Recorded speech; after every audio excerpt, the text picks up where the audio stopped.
তোমার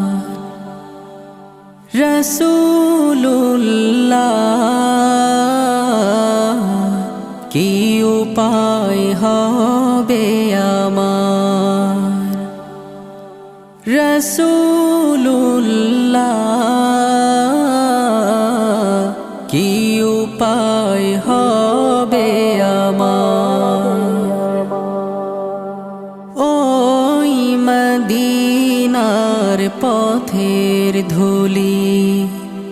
মাখতাম আমি পেলে সুরমা বলি ওই মদিনার পথের ধুলি মাখতাম আমি পেলে সুরমা বলি